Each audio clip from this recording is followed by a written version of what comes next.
दोस्तों, आज की हमारी कहानी है एक संजीव नाम के लड़का की, जो भाई एक साधारण परिवार में रह रहा था और उसकी शादी हो जाती है। फिर भाई अपनी खेती किसानी करके बड़े ही अच्छे से अपनी पत्नी के साथ जीवन बिता रहा था।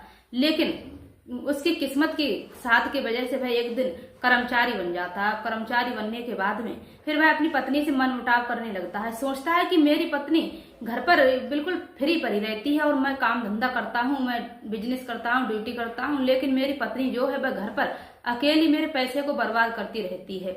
अकेले ही कोई बिना कोई काम करे हुए वह घर पर आराम से पड़ी रहती है और सोती है।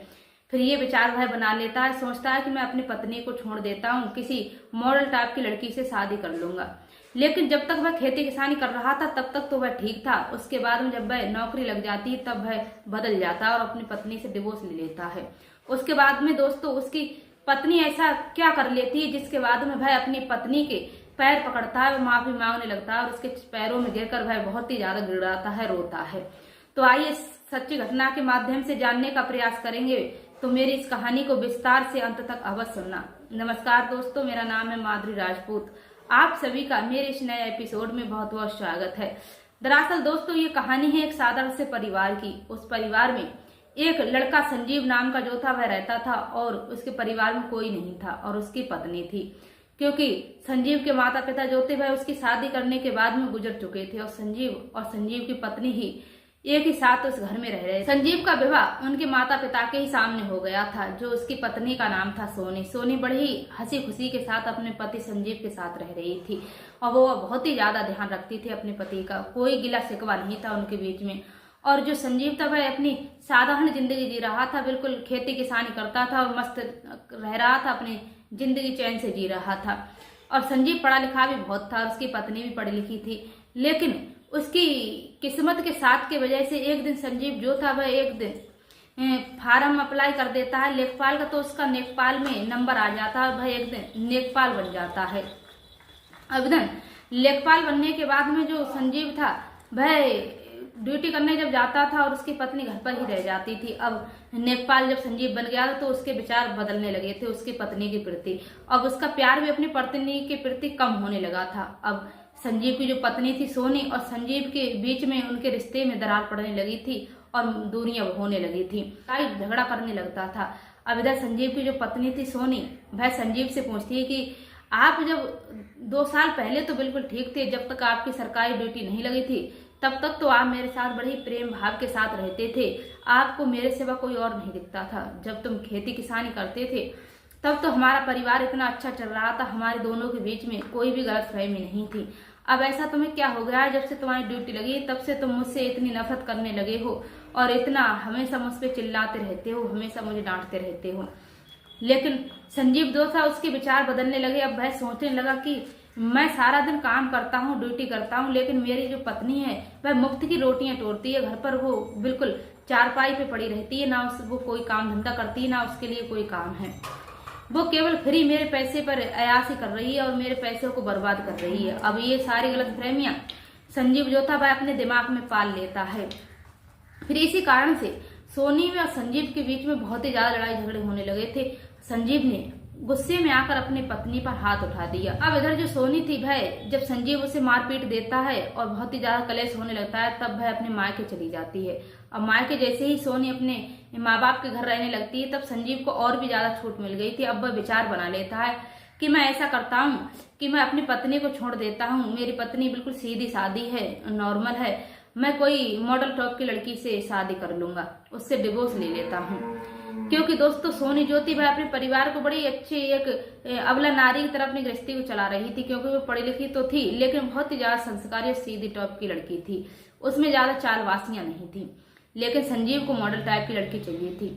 फिर संजीव अपने ससुराल वालों को कॉल करता और कहता है कि मैं सोनी से डिवोर्स चाहता हूँ, मुझे सोनी से डिवोर्स चाहिए। वह अपनी तरफ से केस फाइल कर देता है सोनी के लिए कि मुझे डिवोर्स चाहिए। अब 4-5 महीने जब बीतते हैं सोनी के तो संजीव और सोनी का डिवोर्स हो जाता है। लेकिन सोनी को इस बात का बहुत दुख था, वह बिल्कुल सदमे में पहुंच जाती है। लेकिन सोनी के माता पिता जो थे वह बहुत समझाते हैं सोनी के लिए।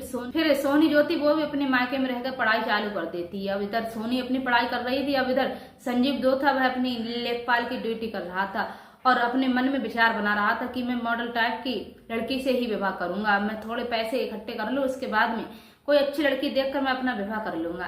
बाद में सोनी जो थी वह पढ़ लिख कर एक दिन दरोगा के फॉर्म अप्लाई कर देती है और उसमें उसका सिलेक्शन हो जाता है। और इधर जो संजीव था वह लेखपाल बन गया था और सबसे ज्यादा धांधलेबाजी करता था, घूसखोरी करता था। फिर एक दिन जब उसकी सीमा पार हो गई घूस लेने की, तब कोई व्यक्ति जो ज्यादा चालाक था उससे फिर संजीव जो था एक व्यक्ति से घूस ले रहा था, लेकिन वो व्यक्ति बहुत ही ज्यादा चालू था।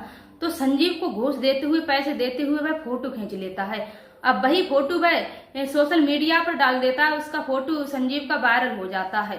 अब उसे पुलिस आकर गिरफ्तार कर लेती है। अब वह सलाखों के पीछे जेल में डलवा देते हैं, लेकिन संजीव अपने आप को जेल से निकलवाने के लिए अपनी सारी जायदाद जो संपत्ति थी उसे बर्बाद कर देता है, सारा पैसा उसका बर्बाद होता है। अब जैसे ही वह 3 साल के बाद जेल से छूटता है, अब बाहर जब जेल से निकल कर आता है तब वो बिल्कुल खाकिन हो चुका था, बिल्कुल बर्बाद हो चुका था। अब इधर जो उसके साथ के जो यार दोस्त थे वह उसे समझाते हैं, अब कोई काम के लिए कहते हैं तो कहते हैं यार तुम्हारा घर तो रहा नहीं, तुम्हारी सारी जायदाद बिक चुकी है तुम्हारे केस में, ऐसा करो तुम हमारे साथ बाहर चलो शहर में, हम तुम्हारा वहां कोई काम डलवा देंगे, उससे तुम भी अपना गुजारा करना, क्योंकि मैं गोलगप्पे का ठेला लगाता हूँ तो तुम भी गोलगप्पे का ठेला लगा लेना। फिर संजीव के दिमाग में आ जाती है, संजीव की ड्यूटी जो थी वो छिन चुकी थी क्योंकि वो रिश्वत लेते हुए पकड़ा गया था। अब संजीव बिल्कुल बर्बाद हो चुका था। फिर अपने दोस्त के साथ शहर चला जाता है। अब उसी शहर में जो संजीव की पत्नी थी तलाकशुदा सोनी, वो भी इसी शहर में सोनी दरोगा की ड्यूटी कर रही थी। तब वह अपने पुलिस फोर्स के साथ शहर में गश्त लगाने के लिए जब जाती हैं, तब वह इधर उधर गलियों में गश्त लगा रही थी। तब उनकी नजर एक ठेले पर पड़ती है, वहां बहुत सारी भीड़ लगी हुई थी। जब सोनी देखती है कि इस ठेले के पास चौराहे पर बहुत ज्यादा भीड़ लगी हुई, तब उन पुलिस फोर्स से कहती हैं और वहीं गाड़ी रुकवा लेती हैं। फिर ठेले के पास जाकर देखती हैं, तब वह व्यक्ति जो था वह फोन पर बात कर रहा था और इधर जो गोलगप्पे खाने वाले थे वो लाइन लगाए पड़े हुए थे और बहुत ही ज्यादा शोर मचा रहे थे। फिर सोनी जो होती है वह उसके कंधे पर हाथ रखती हैं और कहती हैं भाई साहब आप इधर देखिए सामने क्या हो रहा है, आप फोन पर मस्त हैं। तब जैसे ही वो व्यक्ति संजीव अपना चेहरा घुमाता है तो सोनी के होश उड़ जाते हैं, उसके तन पर पसीना आ जाता है, बिल्कुल उसके होश खराब हो जाते हैं। अब संजीव अपनी पत्नी को देखता है तो उसके भी होश खराब हो जाते हैं, क्योंकि दर्शकों वो कोई और नहीं था बल्कि सोनी का तलाकशुदा पति संजीव था। अब वह एक दूसरे को देखकर बिल्कुल हक्के बक्के रह जाते हैं। अब सोनी के भी आंखों में आंसू आ जाते हैं और संजीव के भी आंखों में आंसू आ जाते हैं। फिर सोनी जो होती है संजीव से बात करती है, वो वहां तो ज्यादा कुछ नहीं कहती लेकिन अपना नंबर दे आती है और कहती है तुम इस नंबर पे कॉल करना, मुझसे कल आकर मिलना, मैं तुम्हें जगह बता दूंगी, उसी एड्रेस पे तुम आ जाना। फिर संजीव जो होता है सोनी का नंबर ले लेता है। दूसरे दिन वह कॉल करता है, तब सोनी से मिलने जाता है, गार्डन में वो बुलाती है।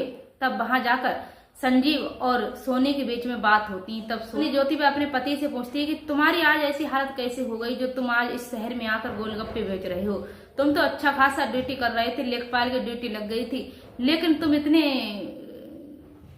तुम्हारी ये हालत ऐसे कैसे हो गई। फिर संजीव अपनी पत्नी सोनी को सारी सच्चाई बताता है कि मैं लालच में आकर बहुत ही ज्यादा घूसखोरी करता था, रिश्वत लेता था और मेरा फोटो वायरल कर दिया था किसी ने रिश्वत लेते हुए, तो मुझे जेल हो गई है, मेरा सारा कुछ उसी केस में बर्बाद हो गया, मेरा सारा घर और सब पैसे उसी में चले गए। और तुम बताओ तुम्हारी क्या हालचाल है, तुमने कहीं शादी कर ली, अब तो तुम्हारी मौत से कटती होगी। फिर सोनी बताती नहीं मैंने आज तक शादी नहीं की क्योंकि मैं तुमसे बहुत प्रेम करती थी, लेकिन तुमने बहुत बड़ी गलती की थी, जो तुम नेक नौकरी करने क्या लगे थे, तुमने मुझे कुछ समझाई नहीं। जब तक तुम खेती किसानी करते रहे तब तक तो तुम हमारे लिए बहुत ही भरपूर प्रेम देते रहे, लेकिन जब तुम्हारी ड्यूटी लग गई तो तुमने हमें बिल्कुल नौकरानी भी नहीं समझा।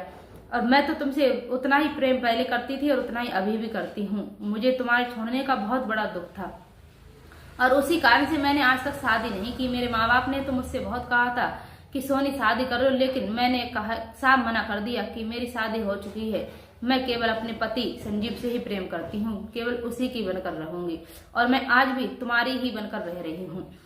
फिर संजीव जो होता है वह उसके पैरों में गिरकर माफी मांगने लगता है, अपनी गलती का एहसास करता है, बहुत ही ज्यादा फूट फूट कर रोने लगता है। फिर संजीव की जो पत्नी थी सोनी वह अपने पति को माफ कर देती है और कहती है सुनिए ना, चलो अपने घर चलते हैं।